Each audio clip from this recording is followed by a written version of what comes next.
తొలి ఏకాదశి ఒకానొకప్పుడు సంవత్సరం ఆషాఢమాసంలో ప్రారంభమయ్యేది. తులై ఏకాదశి కాలక్రమంలో జనం నోళ్లలో పడి తొలి ఏకాదశి అయ్యిందంటారు. ఈ రోజు నుంచే హరి పాలసముద్రంలో శయనిస్తాడు కనుక దేవశయన ఏకాదశి అయ్యిందని కథనం. శ్రీ మహావిష్ణువు విశ్రాంతిగా 4 నెలల పాటు ఆషాఢ, శ్రావణ, భాద్రపద, ఆశ్వయుజ మాసాలలో శేషపాన్పుపై శయనిస్తాడు కనుక ఈ ఏకాదశికి నామ సార్థకత కలిగేలా దేవశయని ఏకాదశి అని పిలుస్తారు. దేవశయన ఏకాదశి వ్రతాన్ని ఆచరించడం అంటే విష్ణువునే ప్రధానంగా సేవించడం అని అర్థం. హరి ఏకాదశి నాడు సూర్యోదయానికి ముందే నిద్రలేచి చల్లని నీటితో అభ్యంగన స్నానం ఆచరించాలి.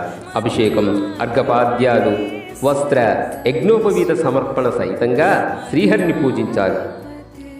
ఏకాదశి నాడు రోజంతా ఉపవాసము ఉండాలి. శక్తి కలిగిన వారు జాగరణ కూడా చేయవచ్చు.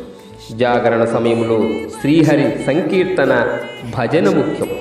కమలలోచనుడైన విష్ణు భగవానుని తామర పూలతో పూజ చేయగలిగిన వారికి ఏకకాలంలో త్రిమూర్తులను పూజించిన ఫలం దక్కుతుంది.